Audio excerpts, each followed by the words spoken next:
In July 2009, a kidnapping and extortion gang operating in the citrus-growing region of the Mexican state of Nuevo León was captured. Like many criminal cells, this one could have been forgotten if it had not been for a series of grim events that were very disturbing for the country at the time. This group of kidnappers was led by a 31-year-old girl named Gabriela Elizabeth Muñiz Támez, who the media nicknamed La pelirroja, the redhead, because in the photos of her arrest, her red dyed hair was very noticeable. Her criminal career dates back to when she was 20 years old, when she had her only child and at the same time began extorting merchants. On July 8, 2009, she was sentenced to the Topo Chico prison in the city of Monterrey for 2 proven charges of kidnapping. The first was the kidnapping of a businessman from the city of Allende, who was held captive for 4 hours while his relatives were demanded 1.5 million pesos under the threat of sending parts of his body until the ransom was paid. The second was the kidnapping for 3 hours of the owner of a restaurant, cousin of the first victim, whose relatives were demanded and charged 3.5 million pesos following the same mode of operation. It is said that she was also romantically involved with a pawn shop owner whom she kidnapped and disappeared. La pelirroja and her group belonged to the Gulf Cartel. At the time, she was in a relationship with a 36-year-old man named Yair Perez Lopez, aka El Chicano, a member of the same criminal organization. In prison, she received visits from her father. He is also a businessman from the city of Linares, Nuevo León.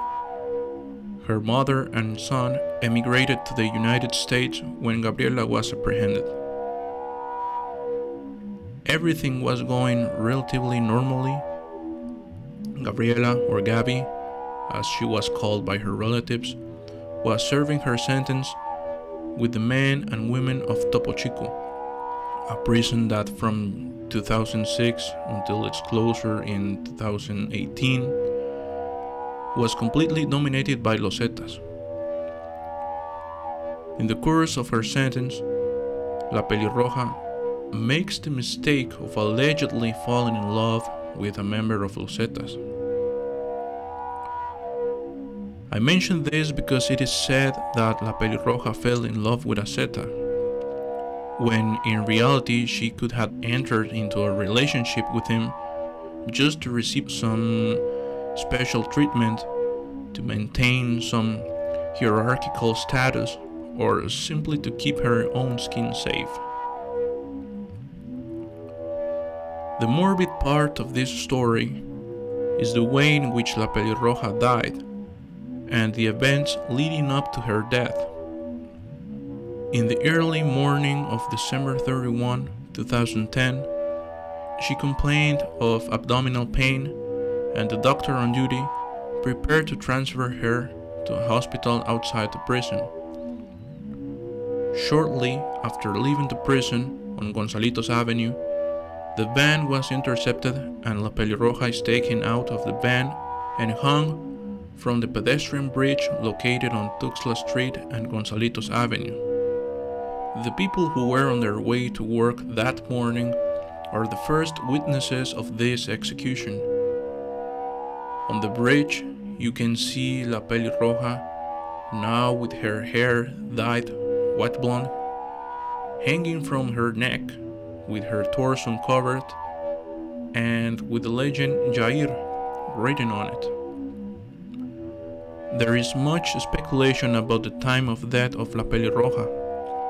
Some say she was already dead from prison, and others say she died at the moment of hanging. In the photos, it is difficult to see traces of abuse. The black stains of the ink with which they wrote Jair on her body make it difficult to distinguish anything. In the few photos of her face, you can see some purple spots that could be bruises, or it could simply be that purple tone that certain parts of the body take when there is no blood circulation.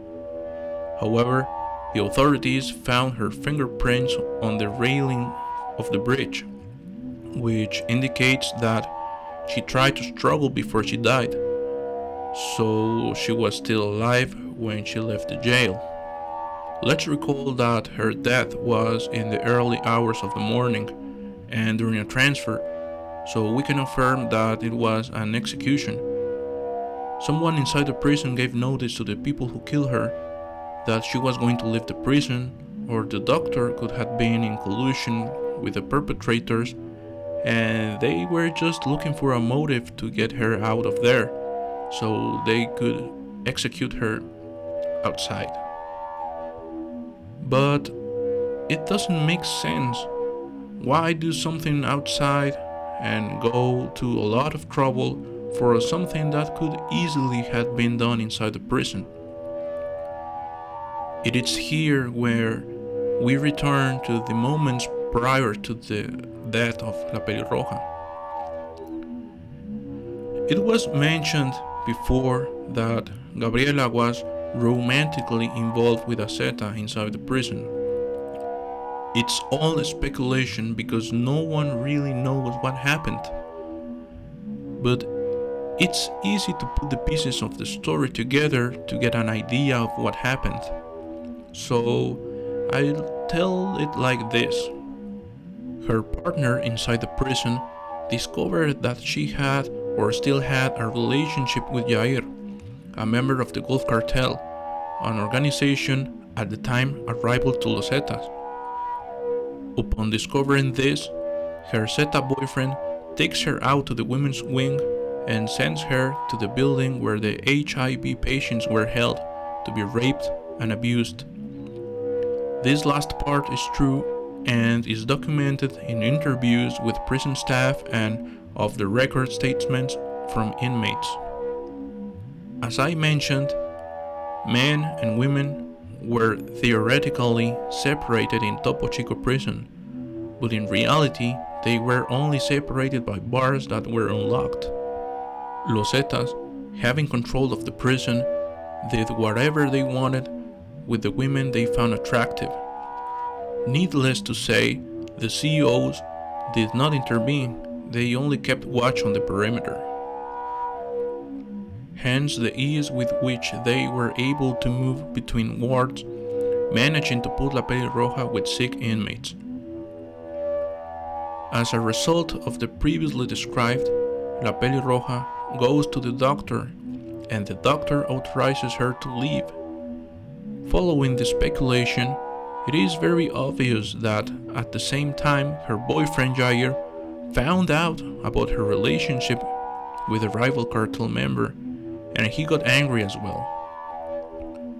Jair turned out to be the author of her execution, leaving his name written on her, making it clear that she was his property.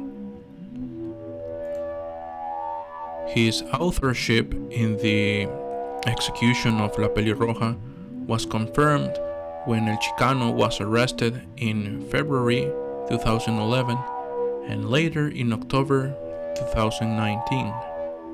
Finally, we can say that La Pelirroja died as she lived. At first glance, you can't help but feel sad about what happened to her before her death. But if you put on a scale everything she did, the people she kidnapped or killed, many, say even children, all traces of sympathy vanish.